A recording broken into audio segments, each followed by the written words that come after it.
What's up again, guys? Brian here at 3TR, and here's my review of the second part of the Hobbit Trilogy, simply titled The Hobbit, The Desolation of Smaug. Now, in terms of overall narrative, there's kind of two somewhat main storylines kind of going on with this particular movie, in which it takes place right after the events of Unexpected Journey, but Bilbo, Thorin, Gandalf, and the rest of the Dwarves are kind of in the last legs of their journey to the Lonely Mountain. However, there's apparently some dark forces that are building up in another section of Middle-earth, and Gandalf actually has to leave Bilbo and the Dwarves and have them continue the journey on their own as he goes off to investigate exactly what is going on. Now, with Bilbo and the Dwarves, they actually travel through a very dense forest in which they encounter many terrible illusions. They get involved with some giant spiders. They run into a set of really badass elves which kind of capture them, and they do manage to, however, escape as they're being hunted down by this pack of really terrible orcs. And they do happen to make it to some lake town, which is kind of at the base. Well, maybe not at the base, but it's kind of close to near where the Lonely Mountain is. And in the third part of the movie, we finally get the climactic scene, which involves Bilbo actually venturing into the Lonely Mountain itself in order to steal the Arkenstone from the keep of Smaug, in order to unite all the dwarf armies together in order to counter whatever dark forces are being assembled in another section of Middle-earth. That's really all I want to say without spoiling too much for those of you who haven't already read the novel. I have to say, in terms of acting-wise, everyone across the board did a truly great job. Martin Freeman continues to impress me as Bilbo Baggins, and I would even say he was certainly much more likable than I thought Elijah Wood was playing as Frodo in the original the Rings trilogy. You definitely see more of his character. You definitely see his moods change at times. You can definitely see how the ring is affecting him at times. Ian McKellen once again plays Gandalf the Grey, and I'm actually happy to say that Gandalf the Grey at this point in time is a bit more entertaining than Gandalf the White. I can't remember who the actor who plays Thorin was, and I apologize, but he also did a really great job. We definitely saw more of his character. I definitely believe we saw a much more darker and aggressor side of his character, which I thought was interesting. All the dwarves actually have their moments to shine, and it was actually nice to see Orlando Bloom reprise his role as Legolas. There's also another actress who I can't think of her name, but apparently she was in the series Lost, and she plays as another seriously badass elf. And even Luke Evans is in this as playing as a character named Bard.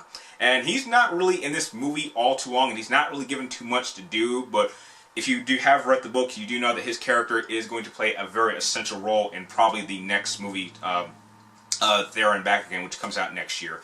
Now, the overall movie, it's shot really beautifully well. There's tons of wide-scale shots that really show you the beauty of Middle-earth. The battle scenes are very well choreographed, and they're pretty graphic and gory. I would even say these are some of the most graphic fight scenes I've seen in the Middle-earth storyline.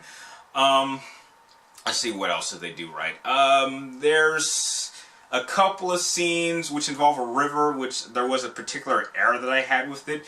I definitely did like some of the costume designs. There were some pacing issues at times, but for the most part it worked. But I cannot do this review properly without talking about Benedict Cumberbatch's performance as the Dragon Smaug. And I have to say, when you get to that part of the movie, it elevates to a whole nother level. If you thought that watching the trailers and seeing that much of the dragon was going to spoil anything, you ain't seen anything. Because once you see this dragon in all its glory, it is just truly just mesmerizing. I absolutely like the look of...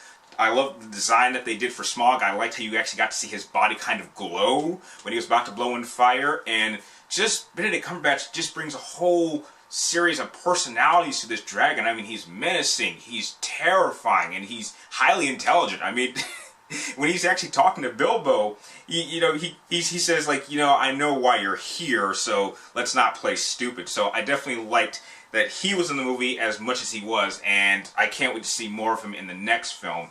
Now, it's not to say that this movie was perfect. There were a couple issues that I had in a couple of scenes. For one, they do add somewhat of a love triangle between three characters. I wasn't too a fan of that, especially since it's not in the book, so I don't feel the need why it was needed in this particular film.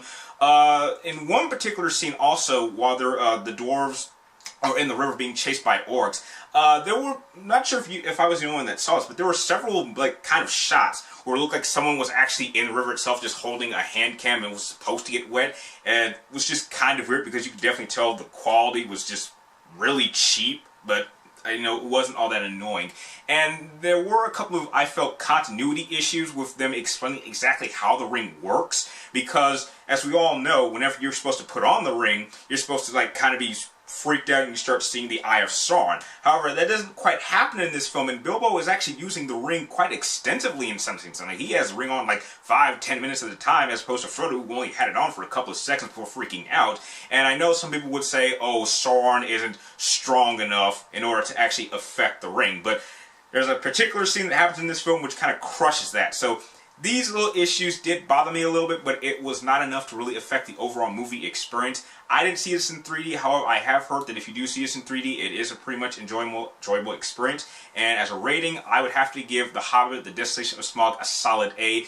Just a couple of small gripes, but nothing too serious. And I am still pumped up to see the third installment in the ending to the Hobbit Trilogy, which is titled There and Back Again. Now, if you like this movie review, feel free to like, comment down below, and please subscribe. Check for me in my future movie, video game reviews, and topic videos. You can also press one of the links in the description down below to follow me on Twitter or friend me on Facebook, and I will be sure to friend you and follow you back.